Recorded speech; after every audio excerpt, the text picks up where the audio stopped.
Hi guys, welcome back to my channel Dimple vlogs. ఈరోజు vlog వచ్చేసి French fries చేసుకుంటున్నానండి. దానికి కావాల్సినవి పొటాటోస్ 3 పీల్ తీసేసుకొని పెట్టేసుకున్నాను. బాగా వాష్ చేసేసుకొని సైడ్స్ అన్నీ కట్ చేసుకోవాలండి, ఒకేలాగా ఉండాలి. సో నేను సైడ్స్ అన్నీ కట్ చేసేసాను. ఇప్పుడు నేను చూడండి ఎలా కట్ చేస్తున్నాను. కొంచెం మందంగా ఉండేలాగా కట్ చేసేసుకోవాలి. ఒక పొటాటోని 4 స్లైసెస్ లాగా కట్ చేశాను నేను. దాన్ని ఇప్పుడు సన్నగా కట్ చేసుకోవాలి, స్టిక్ లాగా. చూసారు కదా, ఇలా కట్ చేసుకోవాలి. మందంగానే ఉండాలండి, మరీ సన్నగా ఉంటే అస్సలు బాగోవు. సో నేను ఇలా కట్ చేసేసుకుంటున్నాను. ఇలా కట్ చేసేసుకోవాలి.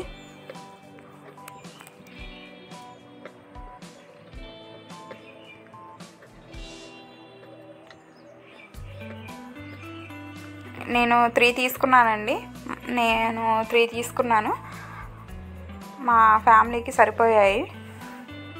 ఇప్పుడు ఇవన్నీ వాష్ చేసేసుకొని ఒకసారి వేడి నీళ్ళు పెట్టేసుకున్నాను కడాయిలో. దానిలో ఇవి వేసేసుకుంటున్నాను. ఇవి కొంచెం వేడయ్యాయండి వాటర్. ఈ హాట్ వాటర్లోనే వేసేసుకోవాలి.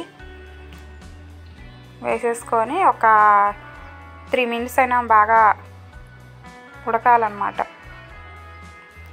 కొంచెం ఉడికితే మనం తీసేసుకోవచ్చు. ఇప్పుడు కొంచెం ఉడికిపోయాయండి పొటాటోస్.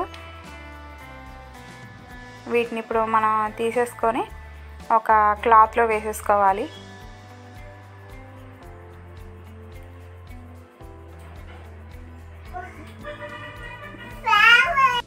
ఆ వాటర్ అంతా పోయేలాగా ఒక 2 మినిట్స్ అలా పెట్టేశాను.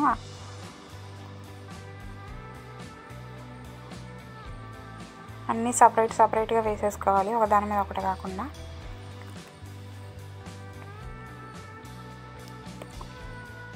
ఇవి కొంచెం ఇప్పుడు ఆయిల్ హీట్ చేసేసుకోవాలండి ఫ్రై చేసేసుకోవటానికి. ఆయిల్ హీట్ అయిన తర్వాత దీనిలో ఆ బంగాళదుంప ముక్కలు వేసేసుకోవాలి.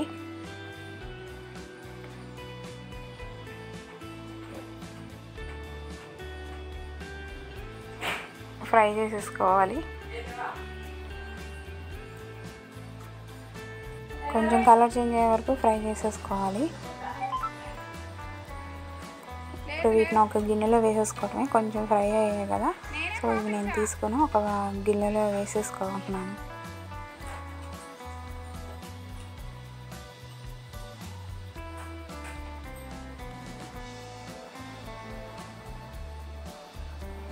ఇవి గిన్నెలో వేసేసుకున్నాను. ఇప్పుడు ఇదే కళాయిలో మిగిలిన బంగాళదుంప ముక్కలు వేసేసుకోవాలి. ఇవి కొంచెం కలర్ చేంజ్ అయ్యే వరకు ఫ్రై చేసేసుకోవాలి. చూడండి ఎలా ఫ్రై అయ్యాయో. మిగతావి కూడా ఫ్రై చేసేసుకొని మళ్ళీ గిన్నెలోనే వేసేసుకుంటున్నాను.